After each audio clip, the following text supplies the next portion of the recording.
السلام عليكم ورحمة الله وبركاته.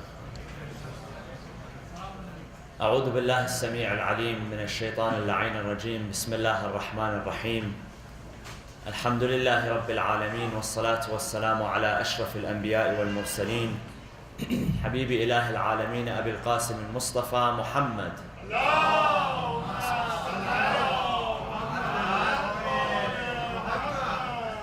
وعلى آل بيته الطيبين الطاهرين المعصومين المنتجبين. أعوذ بالله من الشيطان الرجيم. بسم الله الرحمن الرحيم. إنا نحن نحيي الموتى ونكتب ما قدموا وآثارهم وكل شيء أحصيناه في إمام مبين. صدق الله العلي العظيم. وصلوا على محمد وآل محمد.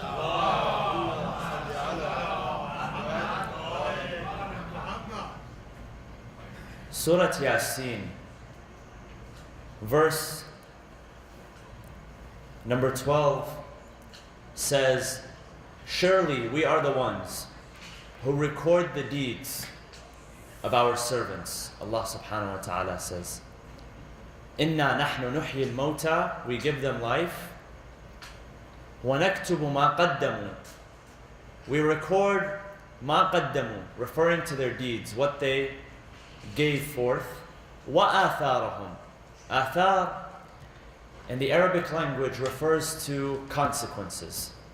The word athar literally means a consequence. In this context, the athar, which are left behind by a human being, refer to, according to the Quranic commentaries, the sunan, the practices which are introduced, which are left behind, introduced into society and practiced by himself and others. وَكُلَّ شَيْءٍ أَحْصَيْنَاهُ فِي إِمَامٍ مُبِينٍ. Everything that he does, we have saved, أحصينا, we have counted and we have saved in an illustrious book, في إمام مبين. Our deeds are here to stay. Even after they are done, their effect and their consequence lingers and it stays. This concept is taken from the Quran and from the Hadith. Metaphysically speaking, we know that our deeds cannot disappear because our deeds are created from energy and they are processed through energy. So our speech is energy. Our actions are energy. And from a metaphysical point of view, energy cannot be created, nor can it be destroyed. You can never create new energy. Any energy which exists is energy which has already been created before. And you can never destroy energy. So when I speak right now, as I am speaking to you, my speech, even though you cannot hear it after a split second, after 1 second, after 2 seconds, however, my speech still lingers. The sound waves which I am producing, they still exist in this room. And even if you come 1 day later, or 2 days later, or 1 year later, those sound waves still exist, even if you cannot feel them. So that energy which I am creating can never be destroyed. Inna nahnu nuhyi al-mawta, we give life to the dead. Wa naktubu ma qaddamu wa atharahum, we preserve, we count and we preserve their consequences, their continual deeds which come behind them. Athar, consequences here, according to commentators, refers not only to the sunan, the practices, but also refers to the knowledge and the legacy that one leaves behind. The hadith says, مَنْ سَنَّ سُنَّةً حَسَنَةً فَلَهُ أَجْرُهَا وَأَجْرُ مَنْ عَمِلَ بِهَا إِلَى يَوْمِ الْقِيَامَةِ. He who introduces a good practice shall receive its reward, and he shall be rewarded for every person who imitates his practice. وَمَنْ سَنَّ سُنَّةً سَيِّئَةً فَلَهُ وِزْرُهَا وَوِزْرُ مَنْ عَمِلَ بِهَا إِلَى يَوْمِ الْقِيَامَةِ. And he who introduces an evil practice shall bear the consequence, the burden, and shall also bear the consequence of every single person who imitated his deed in this life. That's why we should be very wary, brothers and sisters, very, very careful and cautious about what practices that we practice, that we introduce into our community, into our society, with our family members. If a person begins to listen to music because you are listening to music, or a person begins to steal or drink because you are doing so, then you shall also bear the cost of that person as well. And the hadith says, of course, those who introduce a good practice shall also reap the reward. So try to introduce a good practice into your family, into your community, into your society. Try introducing the practice, just as an example, of reading the Quran. It's the month of Ramadan. If you are trying to complete the Quran in the month of Ramadan, teach your children how to do the same. Teach your wife how to do it. Teach your husband. Teach your parents. Teach your brothers and sisters. You will also receive the reward of those who follow in that good practice. So number one, the athar, the consequences, refers to the practices that we leave behind. This is one. Number two, it refers to the legacy, the knowledge that we leave behind. And in Islam, there is nothing more honorable as knowledge and respecting and honoring and making use and benefit of the intellect. And the hadith, you find that different encyclopedias of hadith, the first subject which they deal with, when you're opening a book of hadith, they have subjects, different subjects. The first subject which is covered, for instance, in the book Al-Kafi, Usul Al-Kafi, is Al-Aql, the intellect, the importance of the intellect. The ahadith say that the first thing that Allah subhanahu wa ta'ala created before the human beings, before the heaven, before the sky, before all of that was the aql, the intellect. And then he spoke to the intellect. He said the following. He said, وَعِزَّتِي وَجَلَالِي, by my glory and by my might. مَا خَلَقْتُ خَلْقًا هُوَ أَحَبُّ إِلَيَّ مِنْكَ. I have not created anything in this world which is more beloved than the aql, the intellect. وَلَا أَكْمَلْتُكَ إِلَّا فِي مَنْ أُحِبُّ. And that I do not give a person a complete intellect except that I love him.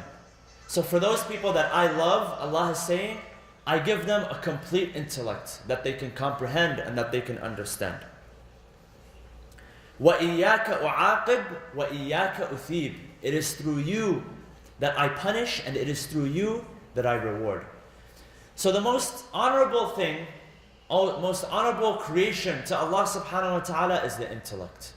And what makes us different as human beings, what makes us different than animals, is our intellect. And our intellect is what tells us to do right. And our desire is what tells us to do wrong. Animals do not have a choice of doing right or wrong. Animals act out of necessity. But human beings do not have to act out of necessity because they have the intellect, the choice. Their bodies might desire something. Their heart might desire consuming alcohol or stealing or committing fornication or theft or gambling. But their brain, their intellect tells them that you will not benefit from this. This will only harm you. So there is an intellect, and there is nothing more glorious in the eyes of Allah subhanahu wa ta'ala than the intellect. So along with knowledge, and what falls under the category of knowledge is the importance of memorizing and recording knowledge. The hadith says the following. The hadith is from the seventh Imam, Al-Imam Al-Qazwini alayhi salam. He says the following. قال رسول الله صلى الله عليه وآله وسلم. That the Prophet said, اللهم صل على محمد وآل محمد وعجل. He says, من حفظ من أمتي. Those people from my nation who memorize من حفظ من أمتي 40 حديثا مما يحتاجون إليه من أمر دينهم. A person who gathers 40 hadith of Rasulullah in order to benefit people. بَعَثَهُ اللَّهُ يَوْمُ الْقِيَامَةِ فَقِيهًا عَالِمًا. Allah subhanahu wa ta'ala will resurrect him on the day of judgment as a knowledgeable person, as a pious jurist. That's why you find many of the scholars who came before, in addition to their books that they wrote and they compiled, they would compile 40 hadith, a collection of 40 hadith which they would want to share with their readers. And they would, hadith which are beneficial, covering a wide array of topics. So recording and memorizing, this is one. The Quran also tells us of the importance of writing. Not only when it comes to writing what we learn, but even in our everyday lives. Allah subhanahu wa ta'ala says in Surah Al-Baqarah, Bismillah ar-Rahman ar-Rahim, Ya ayyuha alladhina amanu, إذا تداينتم بدين إلى أجل مسمى فاكتبوه. O you who believe, وَلْيَكْتُبْ بَيْنَكُمْ كَاتِبٌ بِالْعَدْلِ. O you who believe, if you are going to lend each other money, إِذَا تَدَايَنْتُمْ بِدَيْنٍ, if you take a dain, if you take a loan from each other, إِلَى أَجَلٍ مُسَمَّى, to a prescribed period, فَاكْتُبُوهُ, write it down. وَلْيَكْتُبْ بَيْنَكُمْ كَاتِبٌ بِالْعَدْلِ, and let a third person who is not involved in the transaction, because if a person is involved in the transaction, he might write something which should not exist in the conditions of the contract. Let a third person whom is just, a person who you depend on, a person who you trust in, let him write the terms and the conditions of the loan. So when it should be paid, how much it should be paid, if there are installments, that there shouldn't be interest, so on and so forth. Write it down. Why? Because even though we are all believers, alhamdulillah, we're all hand in hand and we all respect each other, and there's always ta'aruf and there's always mujamala. But with this, what happens? People's rights become forsaken. I borrow a person money, someone gives me money in order to lend, and then because he has good faith in me, I take advantage of his good faith, and instead of giving it back to him after 6 months, I give it back to him after a year or 2 years. I take advantage of the good faith that he has in me. Or I will do the same to him. فَاكْتُبُوهُ, the Quran is saying, write it down. Don't say that, oh, I have good faith in this person. Good faith, it will benefit you, but it won't necessarily benefit him. Write it down. Write down everything that you have to do. If you are giving money, if you are lending, if you are borrowing, if you are purchasing, if you are selling, write it down so that it can be recorded and it can be memorized. So there's an insistence in the Quran and in the Hadith about recording. Not only knowledge, not only Hadith, but write everything which takes place. Write a memoir. Many of our ulama, at the end of their life, one of the things that they do is they write a memoir. They share their experiences with their students. They share their experiences with their peers and their colleagues so that people benefit from them. So writing is extremely important, and especially in the school of thought of Ahlul Bayt alayhim salam. And even if that writing, whatever is being written, does not necessarily come from your school of thought or from your belief, it can still be beneficial. It is said that when the library of Alexandria was destroyed in the year 640 AD, during the time of the second Khalifa, under the command of Amr ibn al-As, the Library of Alexandria was one of the oldest and greatest libraries. It was established by Ptolemy, the student of Alexander the Great, and then it was destroyed many times. So once it was destroyed by Julius Caesar, once it was destroyed by Marcus Aurelius, the Roman emperor, once it was destroyed by the Coptic Pope at the time. And then it was destroyed one more time, according to historians, in the year 640 AD by Amr ibn al-As. When Amir al-Mu'mineen alayhi salam heard about the destruction, because Amr ibn al-As wrote a letter to the Khalifa of the time, he said, what do we do with all of these books? So the Khalifa told him, that if these books, the content of these books, if it agrees with the Quran, then keep them. And if you don't find the content of these books in the Quran, then destroy them and burn them. Amir al-Mu'mineen contested. He said, why would you burn these books? If they agree with the Quran, then so be it. If they do not agree with the Quran, if what is found in them isn't necessarily found in the Quran, then perhaps there is some other sort of knowledge which you may benefit from. It doesn't mean you have to destroy it just because it's not found in the Quran. This is not our mentality. This isn't how our attitude should be towards knowledge. The Hadith says, the Hadith of Amir al-Mu'mineen, he says that take knowledge even if you have to take it from a disbeliever.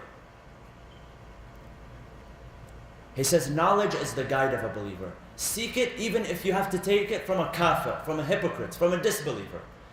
One day, I was asked about this hadith, the meaning of this hadith, by a foreign exchange student who had come from the Middle East. So he told me, what's the meaning of this hadith? What is it implying to? That says, take your knowledge even from a disbeliever. I said, this hadith is referring to you.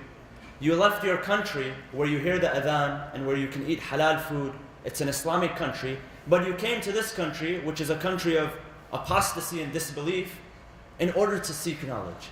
So seek knowledge even if you have to take it from an apostate, from a disbeliever. If it is beneficial and if it does not go against, flat out, does not go against the teachings of the Quran, then why destroy it? There is much room for benefit. This is the mentality of Ahlul Bayt alayhim salam. We must be open towards all types of knowledge. Even though it does not completely agree with our school of thought or our way of belief, that does not mean that you cannot benefit from it. Imam Ali alayhi salam says in his hadith, لا غنى كالعقل ولا فقر كالجهل. He says there is no wealth like the intellect. There is no wealth like knowledge. There is no wealth like wisdom. And there is no poverty like ignorance. Wallah, I have seen people in my life that they have everything a man can wish for. They have a house, they have cars, they have clothes, they travel, they have wealth, they have business, they have friends, they have community, they have family, but they are missing the most important thing, and that is a brain. And I think to myself that this person is poor. He is the poorest of the poor. And there is nothing that I envy about this person. And there are some people who do not have much, but you envy them for their intellect. You envy them for their understanding.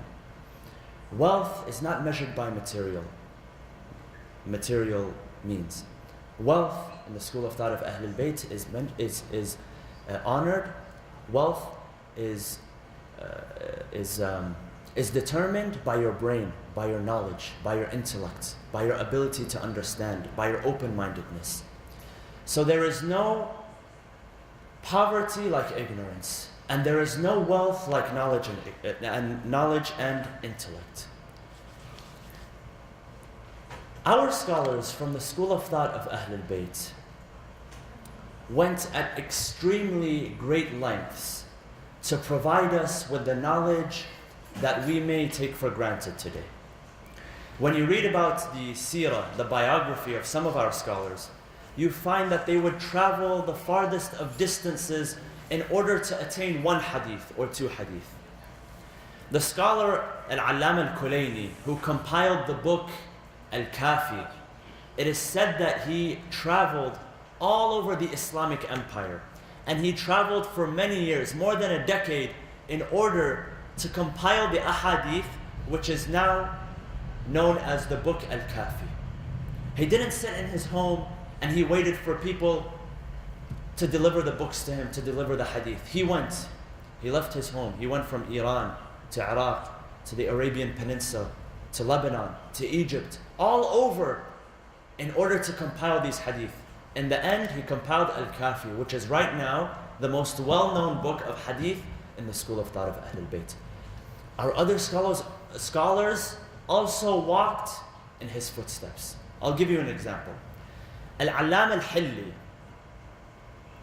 Ibn al-Mutahhar Al-Hilli, which is the father of usul al-fiqh.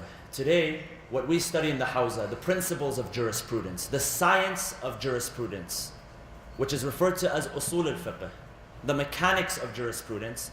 This science was mainly developed by this man, Al-Allam al-Hilli. He is the man who basically revolutionized this type of science. This man, Al-Allama ibn al-Mutahhar al-Hilli, in Bihar al-Anwar, he writes a letter to one of his students. He tells his student that the knowledge that I am providing you with, do not think that I only read our books from our school of thought. He says, before compiling my own books, I read the book Sahih Bukhari, I read Sahih Muslim, I read At-Tirmidhi, I read Sunan Abi Dawood, Musnad Ahmad ibn Hanbal, Muwatta ibn Malik, Sunan ibn Majah. All the books of the Sunni school of thought, the most important ones, I read them and I studied them. I also studied their tafsir, Tafsir al-Zamakhshari, Tafsir al-Qurtubi, Tafsir al-Baydawi. I studied all of these books. I studied their language books, grammar and vocabulary. I studied their books before I compiled my own books of knowledge. And this is what I am presenting to you. This is the result of my efforts of collecting knowledge from all schools of thought. Al-Allam al-Hilli then writes a book which is now studied in the Hawza, which is the most authoritative book on comparative law, referred to as Tazkirat al-Fuqaha. Tazkirat al-Fuqaha is a 2-volume book on comparative Islamic law, comparative Islamic jurisprudence. So the jurisprudence, the halal and the haram, which is written in this book, and is now today studied in the Hawza, is not only from the school of thought of Ahl al-Bayt. Whenever he mentions a fatwa, a verdict from the Ahl al-Bayt school of thought, his opinion, he will also refer to the fatwa of Imam Malik, Al-Imam al-Shafi'i, Abu Hanifa, Al-Imam Ahmad ibn Hanbal. He refers to the Zaydi school of thought. He brings the opinion of Sufyan al-Thawri, of Al-Hasan al-Basri. All of the different scholars from different schools of thought, he mentions their fatwa. And he does not say that my fatwa is better, but he puts it in front of you in order to compare. And then what does he do? He provides the source. He provides the source, such as the Quran, the Hadith.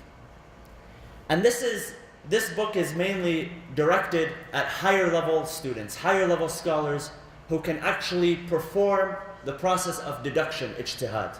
And they can compare for themselves the different verdicts, the different fatwa of different scholars. Comparative law, comparative literature, comparative history. All of these are subjects which are taught in the Hawza and that you must understand and that you must learn.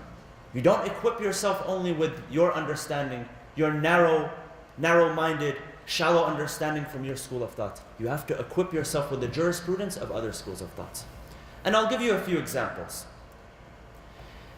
You find differences in business ethics. You find differences in family law. You find differences in criminal law.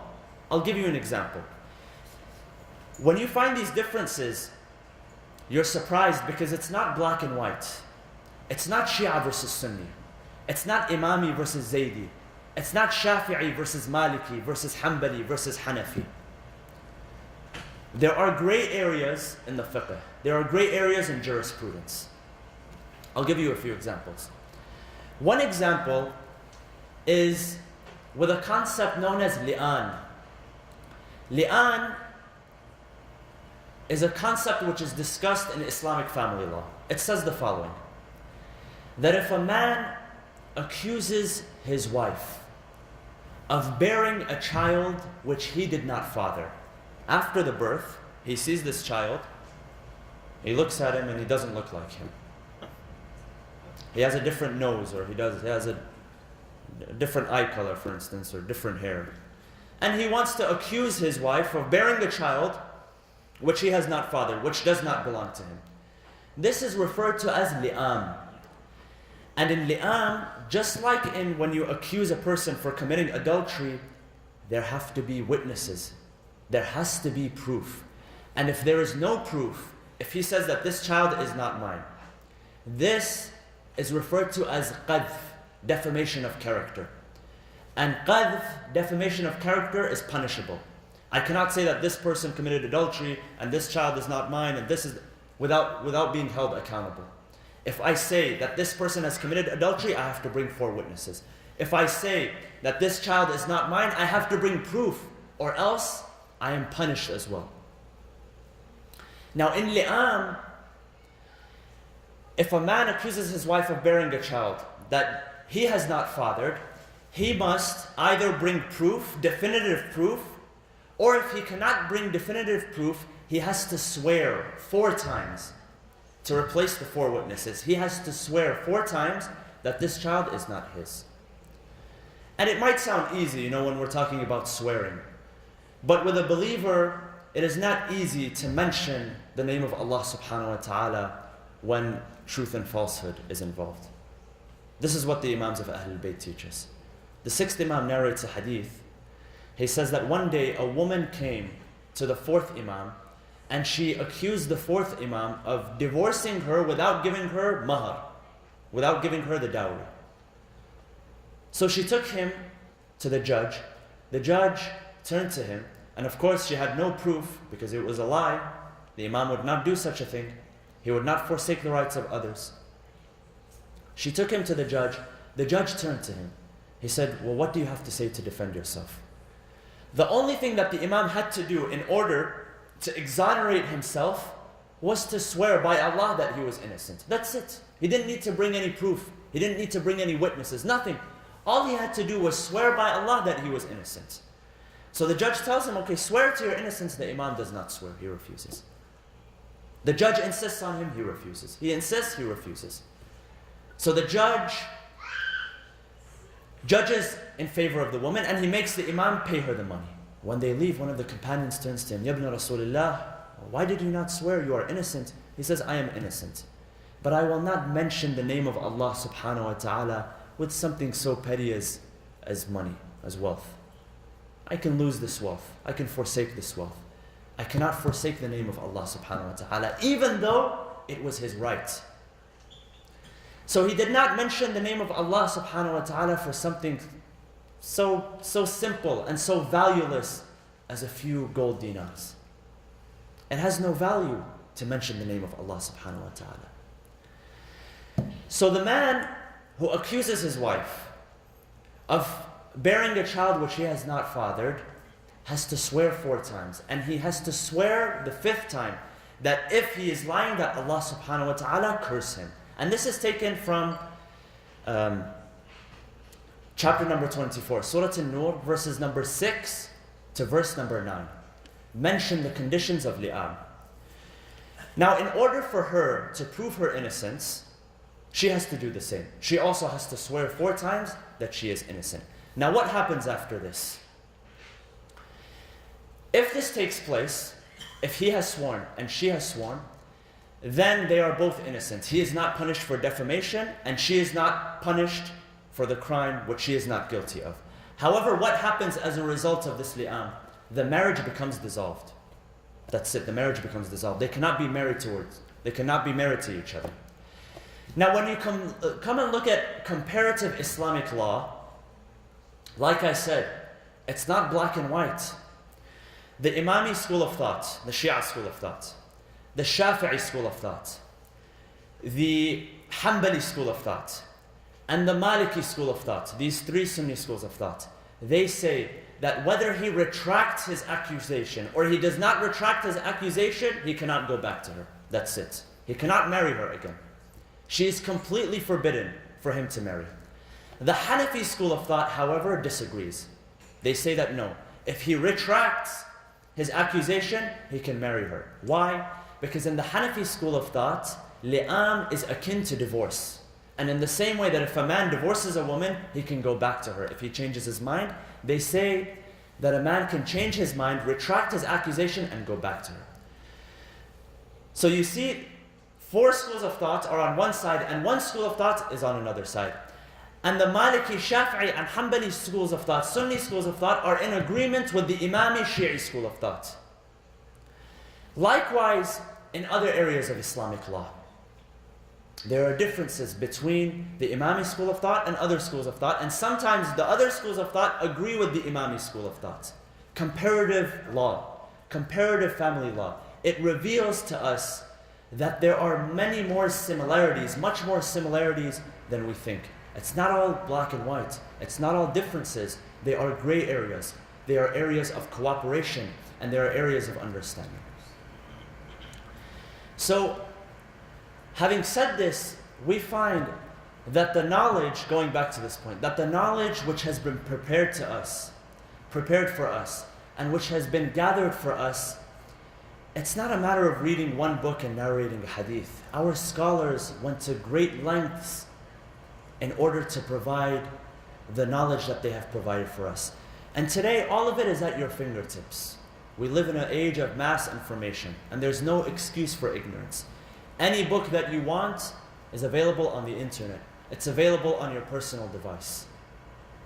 All of this knowledge which has been passed down from generation to generation is available at your fingertips. So gathering information is nothing special. Gathering and disseminating information is nothing special.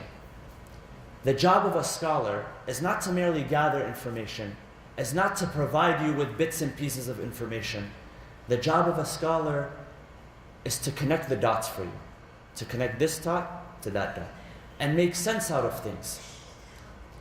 And the job of a scholar is to put things in perspective for you. Sometimes a scholar doesn't necessarily teach you something new.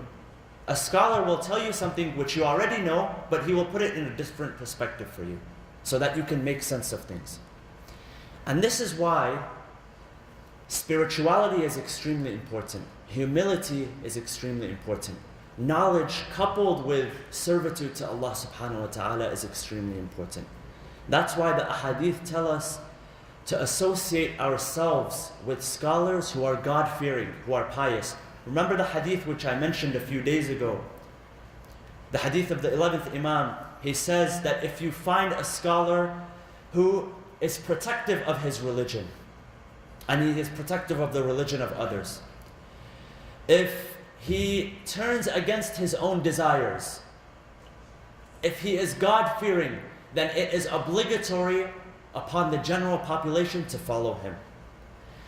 And then the hadith continues and says, do not follow scholars who follow their own desires, for they are more dangerous. These types of scholars who are corrupt and deviant, they may have lots of knowledge, they may have many bits and pieces of information, but if there is no humility, there's no humbleness, if there's no piety, if there's no fear of God, then that is not going to benefit you. The hadith says that these deviant and corrupt scholars are more dangerous to the general population than the army of Yazid was to the family of Imam Hussein alayhi salam. So take your knowledge from people who are humble, people who are pious, people who are God-fearing. The years that I spent in the Hawza, the Islamic seminary, allowed me to realize this. When you're sitting in a class with 1,000 people or 1,500 people, and the person who is lecturing in front of you rides in the back seat of a $2,000 car, it really has an effect on you. The humbleness, the humility that you witness, as a student, it has an effect on you. You realize that this education has a value, that these people who are providing me with this education aren't just doing it for the paycheck, aren't just doing it so after 10 years they can achieve tenure and they can go on writing books and go travel the world and do their research. They're doing this in order to benefit you. They're doing this because it is their obligation from Allah subhanahu wa ta'ala. So spirituality is extremely important. That's why our ahadith always speak about coupling knowledge with piety, coupling knowledge with the fear of Allah subhanahu wa ta'ala. And then there are ahadith which tell us how to conduct ourselves around scholars. If you want to benefit from the information and the knowledge of a scholar, what to do, how to conduct yourself. One hadith says the following. The sixth Imam, Al-Imam Sadiq alayhi salam, narrates in Al-Kafi. He narrates from his grandfather Amir al-Mu'mineen the following. He says, إِنَّ مِنْ حَقِّ الْعَالِمِ. In this hadith, he mentions the rights of a scholar. So what right does a scholar have upon you? إِنَّ مِنْ حَقِّ الْعَالِمِ, number one, أَنْ لَا تُكْثَرَ عَلَيْهِ السُّؤَالِ. Don't ask him too many questions. If you see a scholar, do not ask him too many questions. He says in the end of the hadith, why? Don't ask him too many questions. Don't bother him with random questions. I mean, people used to come to Rasulullah and used to bother him with random questions. Ya Rasulullah, is my father in heaven or hell? Ya Rasulullah, what do you think of the dates that I ate today? Ya Rasulullah, what should I eat tomorrow? They would bother Rasulullah with these questions. And then when the verse was revealed which said that if you want to speak to the Prophet for a personal matter, pay a sadaqah, pay a charity. Everyone disappeared, that's it. No one had anything to talk to with the Prophet anymore. No one. Everyone forgot about their personal issues. They forgot whether their father is in heaven or hell. The only person to continue paying was Amir al-Mu'mineen. That's the only person who kept paying. So the hadith says, do not ask many questions. There's an inside joke. It says, one day a scholar came down from the minbar after delivering a lecture in Muharram, a 2-hour-long lecture. And as soon as he came down from the minbar, they placed the sufra in front of him in order to eat dinner, and he hadn't eaten anything. We tried to not eat before we speak. It gets you really heavy. So as soon as he sat down, a man came to him, Maulana, can you please take this opportunity to tell us the story of Yusuf? He wants him to explain to him the entire story of Yusuf while they're having dinner. So the Maulana said, Bismillah ar-Rahman ar-Rahim. A pretty young boy was lost and then he was found. Sadaqallahu alayhi wa alayhi. This is the story of Yusuf. So don't ask too many questions. Do not bother the scholar with too many questions. Wait for him to provide you with an answer. This is number one. And then it continues. The hadith says, and then if you enter into a room where there's a scholar and there are many people, say salam, say your greetings to each and every person, and then when you reach this certain scholar, khussahu bis salam, meaning also say salam to him, but give him more of your attention when you are saying salam. This is number two. And then the hadith says, sit in front of him as a sign of respect. Do not sit behind him. And then it continues. It says, وَلَا تُكْثِرْ مِنَ الْقَوْلِ قَالَ فُلَانٌ وَقَالَ فُلَانٌ خِلَافًا لِقَوْلِهِ. Do not say, when he gives his opinion, do not say, but no Maulana, the opinion of Fulan is this, and the opinion of Fulan is that. Do not insult him by providing the opinions of other people just to let him know that there are other people who have different opinions. And then the hadith continues. It says that a scholar who is willing to give his knowledge is similar to the palm tree which drops its dates at the right time. When a palm tree is ready to give its fruit, its dates, you don't climb up necessarily. You don't necessarily climb up when it's ripe in order to bring the dates. It drops its dates when it's ready. So when the scholar is ready, he will drop the dates. He will provide you with the fruit of his knowledge. Do not insist on taking it before he provides it to you. And then it says, وَالْعَالِمُ أَعْظَمُ أَجْرًا. And a scholar has more reward مِنَ الصَّائِمُ الْقَائِمُ الْغَازِي فِي سَبِيلِ اللَّهِ. That a scholar has more reward than a warrior who is fighting for the cause of Allah subhanahu wa ta'ala while he is fasting and spending his nights praying. So these are the rights of a scholar. Another hadith says the following. Al-Imam Musa al-Kadhim alayhi salam, he says, مُحَادَثَةُ الْعَالِمِ عَلَى الْمَزَابِلِ خَيْرٌ مِّن مُحَادَثَةِ الْجَاهِلِ عَلَى الزَّرَابِ. He says that speaking to a scholar, conversing with a scholar, benefiting from the knowledge of a scholar while sitting on a dump, on a pile of trash, is better than speaking to an ignorant person on the most expensive sheets and on the most expensive carpets. And another hadith, the sixth Imam says, one of the Imams of Ahlul Bayt alayhi salam says, that when Luqman spoke to his son, Luqman was the wise man who is mentioned in the Quran, who had a series of admonishments and instructions to his son. He says, when Luqman spoke to his son, he said the following. He said, my dear son, choose precisely where you sit and whom you associate yourself with. He says, sit amongst those who remember Allah subhanahu wa ta'ala. For if you are a knowledgeable person, you are going to benefit from your knowledge. And if you are an ignorant person, you are going to benefit from their knowledge. And Allah subhanahu wa ta'ala may have mercy upon those people for sharing their knowledge. And even if you're ignorant and you're not sharing your knowledge, you will be included in the mercy of Allah subhanahu wa ta'ala. So sit amongst knowledgeable, God-fearing people. And then he says, do not sit amongst ignorant people who do not fear God. For if you are knowledgeable, you will not benefit from your knowledge. And if you are ignorant, it is only going to cause you more ignorance. It is only going to increase your ignorance. And you never know, Allah subhanahu wa ta'ala may decide to take His mercy away, prohibit these people from His mercy, and you will fall under that same prohibition as well. So choose exactly where you sit, and choose exactly whom you associate yourselves with. For knowledge is a mercy from Allah subhanahu wa ta'ala. And this is why in dua, Abi Hamza Thumali, one of the things that we say to Allah subhanahu wa ta'ala, we say, Oh Allah, أو لعلك فقدتني من مجالس العلماء فخذلتني. Oh Allah, that you may have disgraced me. Why? Because you found that I did not associate myself among knowledgeable people. I did not make benefit and I did not make use of the knowledgeable people in my community. You never found me among scholars, so you disgraced me.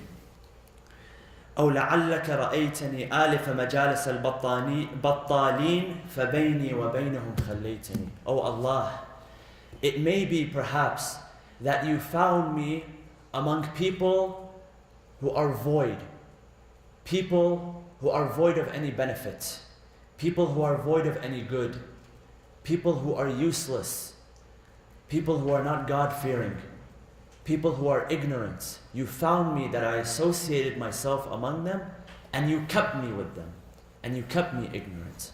Oh Allah, do not place us among those people who are ignorant. Choose exactly who you associate with.